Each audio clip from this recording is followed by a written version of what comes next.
thankful, though they are the ones who would have a right to receive thanks. All are submissive, all would like to be friends, like to obey, think little. Like children are all people. At about noon, he came through a village. In front of the mud cottages, children were rolling about in the street, were playing with pumpkin seeds and seashells, screamed and wrestled, but they all timidly fled from the unknown Samana. In the end of the village, the path led through a stream, and by the side of the stream, a young woman was kneeling and washing clothes. When Siddhartha greeted her, she lifted her head and looked up to him with a smile, so that he saw the white in her eyes glistening. He called out a blessing to her, as it is the custom among travellers, and asked how far he still had to go to reach the large city. Then she got up and came to him. Beautifully, her wet mouth was shimmering in her young face. She exchanged humorous banter with him, asked whether he had eaten already, and whether it was true that the Samanas slept alone in the forest at night, and were not allowed to have any women with them. While talking, she put her left foot on his right one, and made a movement as a woman does who would want to initiate that kind of sexual pleasure with a man, which the textbooks call climbing a tree. Siddhartha felt his blood heating up, and since in this moment he had to think of his dream again, he bent slightly down to the woman and kissed with his lips the brown nipple of her breast. Looking up, he saw her face smiling, full of lust, and her eyes, with contracted pupils, begging with desire. Siddhartha also felt desire, and felt the source of his sexuality moving. But since he had never touched a woman before, he hesitated for a moment, while his hands were already prepared to reach out for her.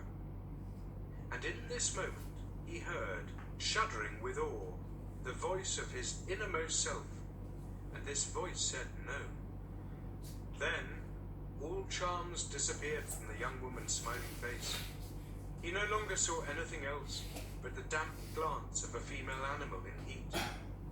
Politely, he petted her cheek, turned away from her, and disappeared away from the disappointed woman with light steps into the bamboo wood. On this day, he reached the large city before the evening, and was happy, for he felt the need to be among people. For a long time he had lived in the forests, and the straw hut of the ferryman, in which he had slept that night, had been the first roof for a long time he has had over his head. Before the city, in a beautifully fenced grove, the traveller came across a small group of servants, both male and female, carrying baskets. In their midst, carried by 4 servants, in an ornamental sedan chair, sat a woman, the mistress, on red pillows, under a colourful canopy. Siddhartha stopped at the entrance to the pleasure garden, and watched the parade, saw the servants, the maids, the baskets, saw the sedan chair, and saw the lady in it. Under black hair, which made to tower high on her head, he saw a very fair, very delicate, very smart face, a brightly red mouth, like a freshly cracked fig, eyebrows which were well tended and painted in a high arch, smart and watchful dark eyes, a clear tall neck rising from a green and golden garment, resting fair hands, long and thin, with wide golden bracelets over the wrists. Siddhartha saw how beautiful she was, and his heart rejoiced. He bowed deeply when the sedan chair came closer, and, straightening up again, he looked at the fair, charming face, read for a moment in the smart eyes with the high arcs above, breathed in a slight fragrance he did not know. With a smile, the beautiful woman nodded for a moment, and disappeared into the grove, and then the servant as well. Thus I am entering this city, Siddhartha thought, with a charming omen. He instantly felt drawn into the grove, but he thought about it, and only now he became aware of how the servants and maids had looked at him at the entrance, how despicable distrustful, how rejecting. I am still a samana, he thought. I am still an ascetic and beggar. I must not remain like this. I will not be able to enter the grove like this. And he laughed. The next person who came along this path, he asked about the grove, and for the name of the woman, and was told that this was the grove of Kamala, a famous courtesan, and that, aside from the grove, she owned a house in the city. Then he entered the city. Now he had a goal. Pursuing his goal, he allowed the city to suck him in, drifted through the flow of the streets, stood still on the squares, rested on the stairs of stone by the river. When the evening came, he made friends with Barber's assistant, whom he had seen working in the shade of an arch in a building, whom he found again praying in a temple of Vishnu, whom he told about stories of Vishnu and the Lakshmi. Among the boats by the river, he slept this night, and early in the morning, before the first customers came into his shop, he had the barber's assistant shave his beard and cut his hair, comb his hair, and anoint it with fine oil. Then he went to take his bath in the river. When, late in the afternoon, beautiful Kamala approached her grove in her sedan chair, Siddhartha was standing at the entrance, made a bow, and received the courtesan's greeting. But that servant who walked at the very end of her train, he motioned to him, and asked him to inform his mistress that a young brave would wish to talk to her. After a while, the servant returned, asked him, who had been waiting, to follow him, conducted him, who was following him, without a word, into a pavilion, where Kamala was lying on a couch, and left him alone with her. Weren't you already standing out there yesterday, greeting me? Asked Kamala. It's true that I've already seen and greeted you yesterday. But didn't you yesterday wear a beard and long hair and dust in your hair? You have observed well. You have seen everything. You have seen Siddhartha, the son of a Brahmin, who has left his home to become a samana. He has been a samana for 3 years. But now, I have left that path and came into this city, and the first one I met, even before I had entered the city, was you. To say this, I have come to you, O Kamala. You are the first woman whom Siddhartha is not addressing with his eyes turned to the ground. Never again I want to turn my eyes to the ground when I'm coming across a beautiful woman. Kamala smiled and played with her fan of peacock's feathers and asked, and only to tell me this, Siddhartha has come to me. To tell you this, and to thank you for being so beautiful. And if it doesn't displease you, Kamala, I would like to ask you to be my friend and teacher, for I know nothing yet of that art which you have mastered in the highest degree. At this, Kamala laughed aloud. Never before this has happened to me, my friend, that a samana from the forest came to me and wanted to learn from me. Never before this has happened to me, that a samana came to me with long hair and an old torn loincloth. Many young men come to me, and there are also sons of Brahmins among them, but they come in beautiful clothes. They come in fine shoes. They have perfume in their hair and money in their pouches. This is, O Samana, how the young men alike come to me. Quoth Siddhartha, already I am starting to learn from you. Even yesterday I was already learning. I have already taken off my beard, have combed the hair, have oil in my hair. There is little which is still missing in me, O excellent one. Fine clothes, fine shoes, money in my pouch. You shall know, Siddhartha has set harder goals for himself than such trifles, and he has reached them. How shouldn't I reach that goal, which I have set for myself yesterday?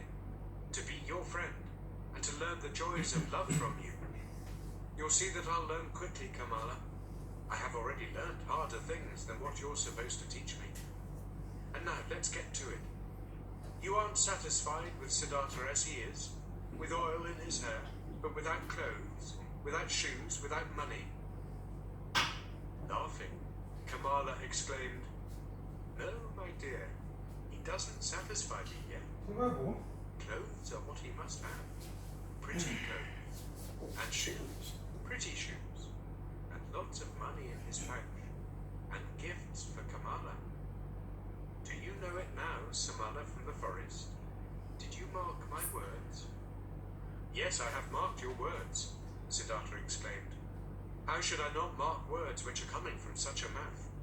Your mouth is like a freshly cracked fig, Kamala. My mouth is red and fresh as well. It will be a suitable match for yours, you'll see. But tell me, beautiful Kamala, aren't you at all afraid of the Samana from the forest, who has come to learn how to make love?"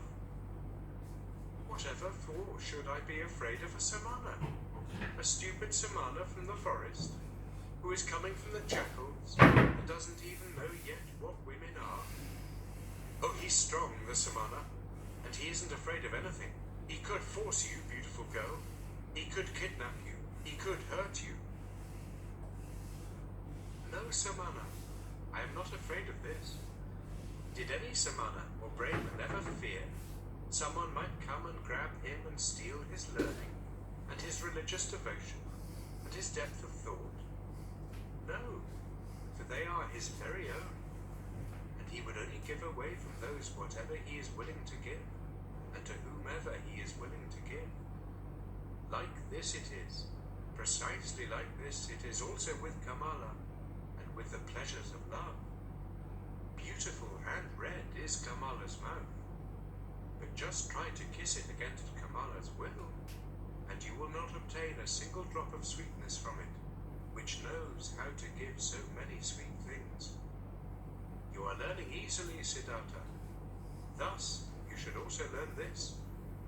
Love can be obtained by begging, buying, receiving it as a gift, finding it in the street, but it cannot be stolen. In this you have come up with the wrong path. No, it would be a pity if a pretty young man like you would want to tackle it in such a wrong manner." Siddhartha bowed with a smile. "It will be a pity, Kamala. You are so right. It will be such a great pity. No, I shall not lose a single drop of sweetness from your mouth, nor you from mine. So it is settled. Siddhartha will return. Once he'll have what he still lacks: clothes, shoes, money. But speak, lovely Kamala. Couldn't you still give me one small advice?" "An advice? Why not?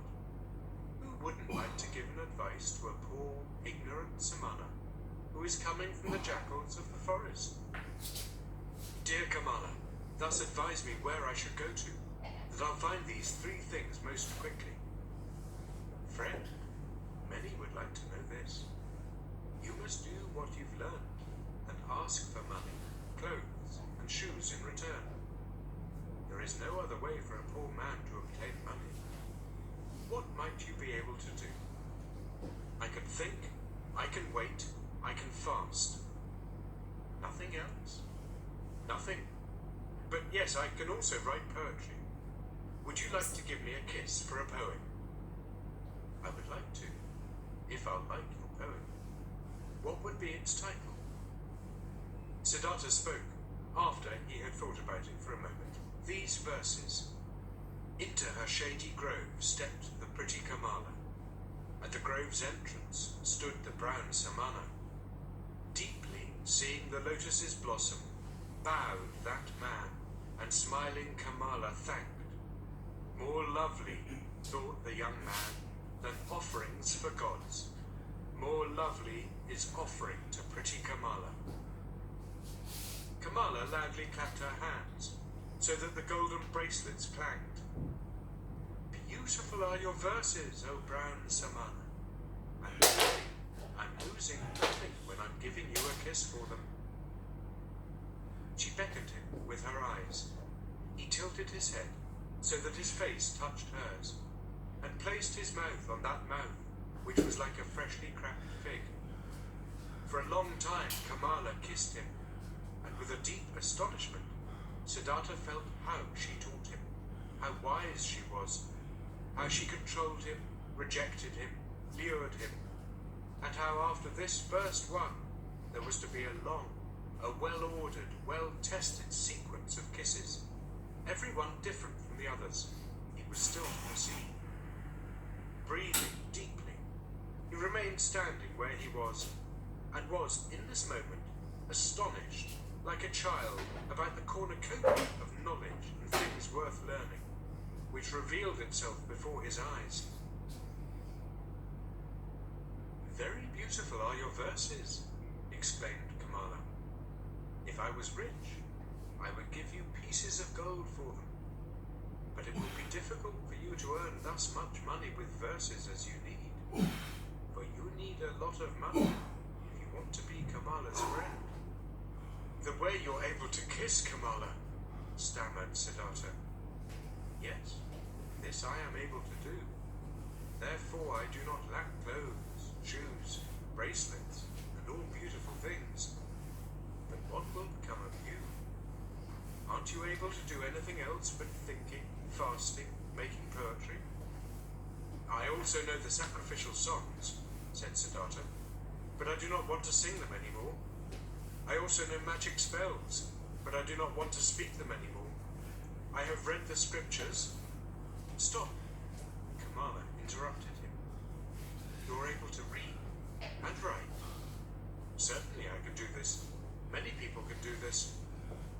"Most people can't. I also can't do it. It is very good that you're able to read and write.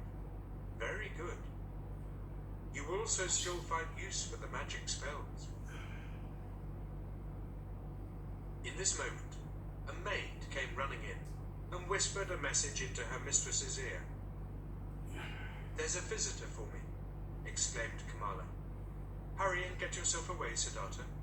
Nobody may see you in here. Remember this. Tomorrow I'll see you again." But to the maid, she gave the order to give the pious Brahmin white upper garments. Without fully understanding what was happening to him, Siddhartha found himself being dragged away by the maid, brought into a garden house avoiding the direct path, being given upper garments as a gift, led into the bushes, and urgently admonished to get himself out of the grove as soon as possible without being seen. Contentedly, he did as he had been told. Being accustomed to the forest, he managed to get out of the grove and over the hedge without making a sound. Contentedly, he returned to the city, carrying the rolled-up garments under his arm. At the inn where travellers stay, he positioned himself by the door. Without words, he asked for food. Without word, he accepted a piece of rice cake. Perhaps as soon as tomorrow, he thought, I will ask no one for food any more. Suddenly, pride flared up in him. He was no samana anymore.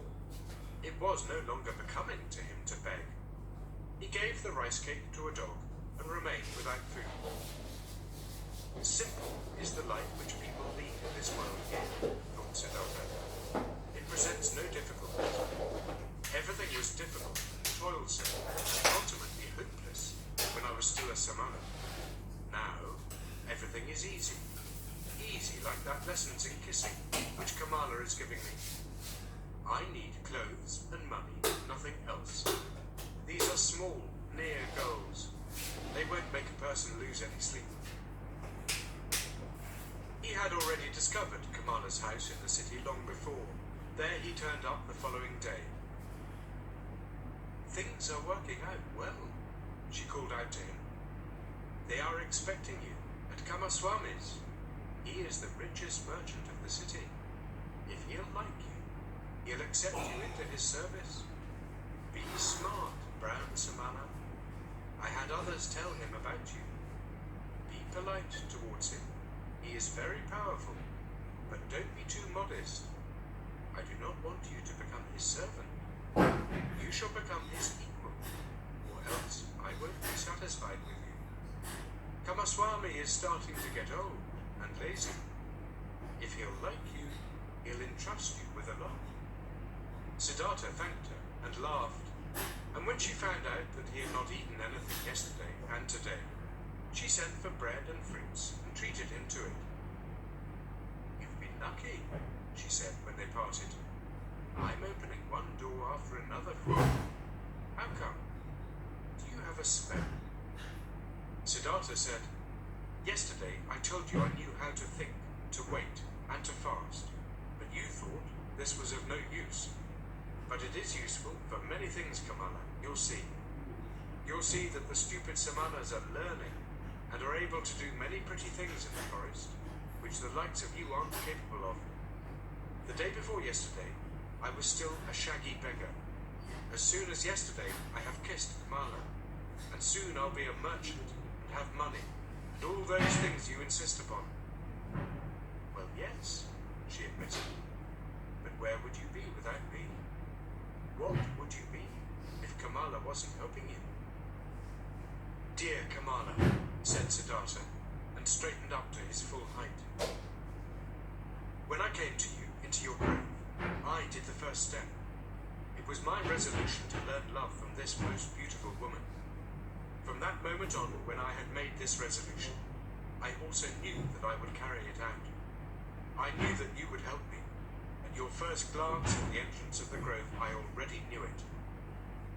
But what if I hadn't been willing? You were willing. Look, Kamala, when you throw a rock into the water, it will speed on the fastest course to the bottom of the water. This is how it is when Siddhartha has a goal, a resolution. Siddhartha does nothing. He waits, he thinks, he fasts. But he passes through the things of the world like a rock through water, without doing anything, without stirring. He is drawn. He lets himself fall. His goal attracts him, because he doesn't let anything enter his soul which might oppose the goal. This is what Siddhartha has learned among the samanas. This is what fools call magic, and of which they think it would be affected by means of the demons. Nothing is affected by demons. There are no demons. Everyone can perform magic. Everyone can reach his goals. If he is able to think, if he is able to wait, if he is able to fast." Kamala listened to him. She loved his voice. She loved the look from his eyes. "Perhaps it is so," she said quietly. "As you say, friend. But perhaps it is also like this, that Siddhartha is a handsome man, that his glance pleases them, that therefore good fortune is coming towards him." With one kiss, Siddhartha bid his farewell. "I wish that it should be this way, my teacher, that my glance shall please you, that always good fortune shall come to me out of your direction." Chapter 6. With the childlike people. Siddhartha went to Kamaswami the merchant. He was directed into a rich house. Servants led him between precious carpets to a chamber, where he awaited the master of the house. Kamaswami entered, a swiftly smooth man with very grey hair, with very intelligent, cautious eyes, with a greedy mouth. Politely, the host and the guest greeted one another. "I have been told," the merchant began, "that you were a Brahmin, a learned man, but that you seek to be in the service of a merchant. Might you have become destitute, Brahmin, so that you seek to serve?" "No," said Siddhartha.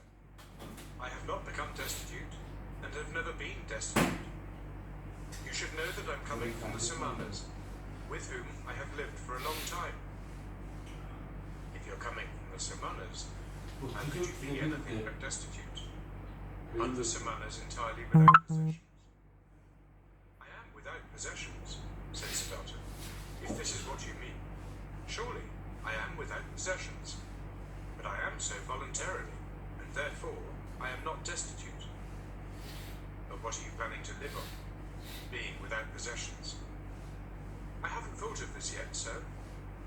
For more than 3 years, I have been without possessions, and have never thought about of what I should live. So you've lived of the possessions of others. Presumably, this is how it is. After all, a merchant also lives of what other people own. Well said. But he wouldn't take anything from another person for nothing. He would give his merchandise in return. So it seems to be indeed. Everyone takes, everyone gives, such is life. But if you don't mind me asking, being without possessions, what would you like to give? Everyone gives what he has. The warrior gives strength, the merchant gives merchandise, the teacher teachings, the farmer rice, the fisher fish. Yes, indeed.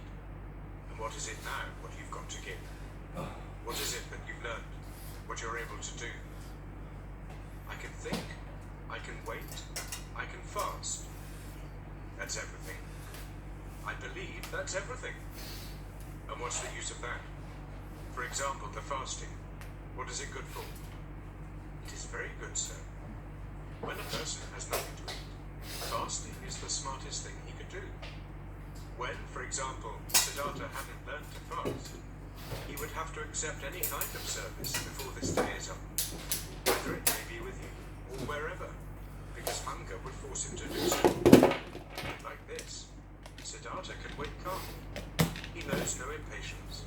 He knows no emergency. For a long time, he can allow hunger to besiege him and could laugh about it. This, sir, is what fasting is good for. You're right, Samana. Wait for a moment. Kamaswami left the room and returned with a scroll, which he handed to his guest while asking, "Can you read this?" Siddhartha looked at the scroll, on which a sales contract had been written down, and began to read out its contents. "Excellent," said Kamaswami. "And would you write something for me on this piece of paper?" He handed him a piece of paper and a pen, and Siddhartha wrote and returned the paper. Kamaswami read, "Writing is good, thinking is better. Being smart is good, being patient is better. It is excellent how you're able to write." The merchant praised him. "Many a thing we will still have to discuss with one another. For today, I'm asking you to be my guest, and to live in this house." Siddhartha thanked and accepted, and lived in the dealer's house from now on. Clothes were brought him, and shoes, and every day a servant prepared a bath for him. Twice a day a plentiful meal was served, but Siddhartha only ate once a day, and ate neither meat nor did he drink wine. Kamaswami told him about his trade, showed him the merchandise and storage rooms, showed him calculations. Siddhartha got to know many new things. He heard a lot and spoke little. And thinking of Kamala's words, he was never subservient to the merchant, forced him to treat him as an equal. Yes, even more than an equal. Kamaswami conducted his business with